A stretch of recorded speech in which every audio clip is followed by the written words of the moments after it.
Good afternoon.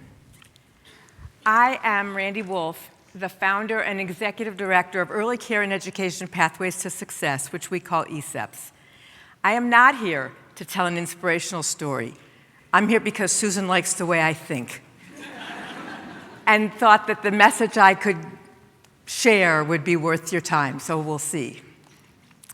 If you want to know more about ESEPS, come join me on Thursday morning for the breakout session. That's all I'm saying about it for now. Okay, so let's talk about the heart of the matter. These are difficult, confusing times. So how do we respond? What's possible? What's avoidable? As I wrestle with these questions, I lean on an important proverb from my Jewish heritage. If I'm not for myself, who will be for me?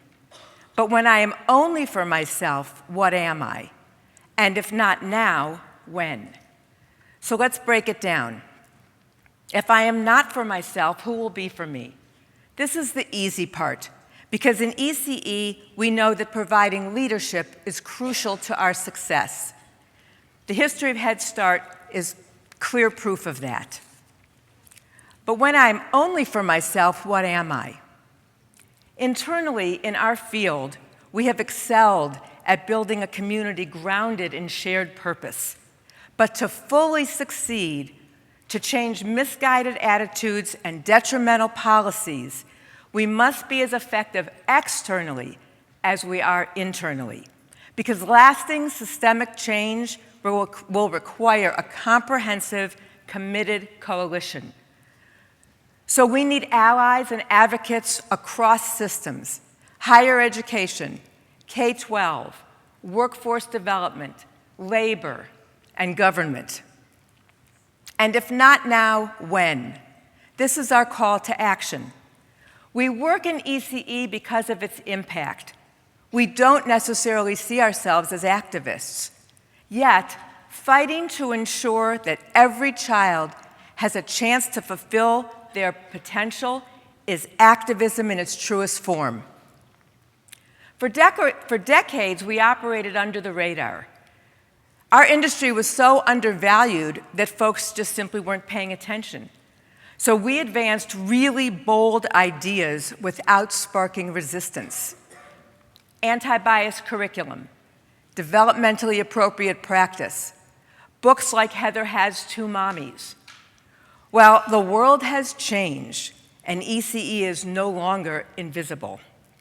New Mexico passed a constitutional amendment to safeguard the right to early childhood education. New York City is poised to invest billions into creating universal child care.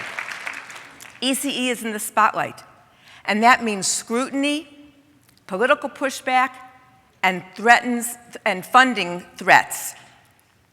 But despite our fears, this is not the time to shrink, hide, or go silent.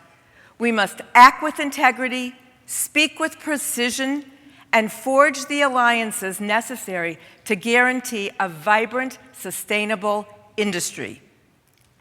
Let's look at two concrete examples. Number one, we must address the so-called wage issue and name it accurately. We don't have a wage issue, we have a funding issue.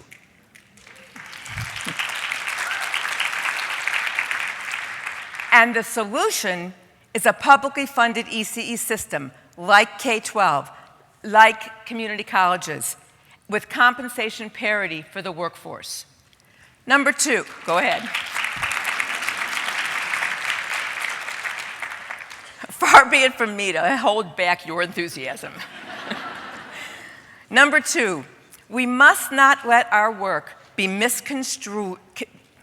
We must not let our work be misconstrued in battles over so-called DEI policies and practices.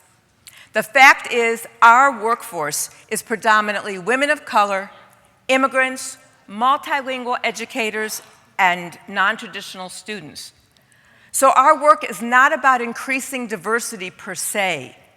It's about unapologetically providing the services, supports, and structures that our diverse workforce needs to succeed.